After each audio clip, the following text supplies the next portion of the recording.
नमस्कार मंडळी, सिंपल मेजवानी मराठीमध्ये आज आपण रेस्टॉरंट स्टाईल अगदी झटपट होणारी आणि मस्त चमचमीत अशी मसाला वांगी करणार आहोत.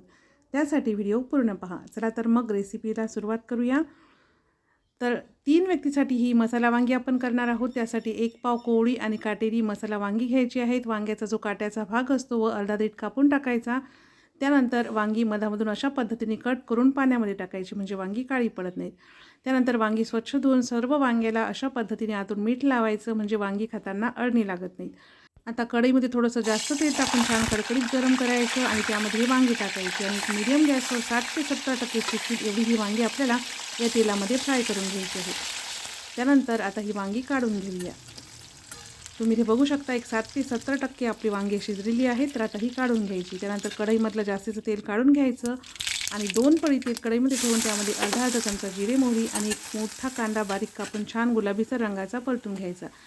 त्यानंतर यामध्ये आले, लसूण, जिरे, कोथिंबीर आणि सुक्या खोबऱ्याचं वाटण घालून छान परतून घ्यायचं. वाटण व्यवस्थित परतून झालं की यामध्ये अर्धा छोटा चमचा हळद आणि 1 ते 1.5 चमचा लाल तिखट घातला आहे. लाल तिखट तुम्ही तुमच्या आवडीनुसार कमी जास्त करू शकता.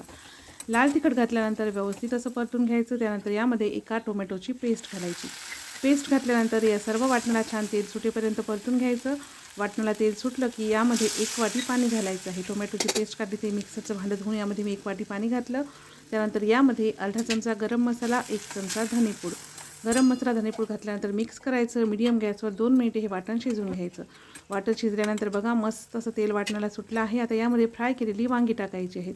वांगी टाकल्यानंतर वांगी व्यवस्थित अशी मिक्स करून घ्यायची आणि आता ही भाजी शिजण्यासाठी आपल्याला यामध्ये गरम पाणी टाकायचं आहे. तर 60 ते 70% एवढी वांगी शिजलेलीच आहेत. तर तुम्हाला कितपत पातळ रस्सा हवा आहे याचा अंदाज घेऊन यामध्ये गरम पाणी टाका. त्यानंतर चवीनुसार मीठ घालायचं आहे. मीठ घालताना लक्षात ठेवा वांग्यालासुद्धा थोडंसं मीठ लावलेलं आहे.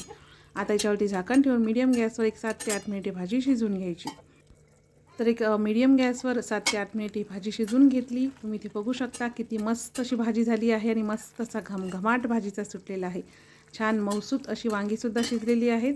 तर सगळ्यात शेवटी यामध्ये बारीक कापलेली कोथिंबीर घालून मिक्स करायचं आहे. तर बघा इथे तयार आहे अगदी रेस्टॉरंट स्टाईल मस्त झटपट चमचमीत अशी मसाला वांगी. रेसिपी आवडल्यास लाईक आणि शेअर नक्की करा. चला तर मग भेटूया पुन्हा एका नवीन रेसिपीसोबत.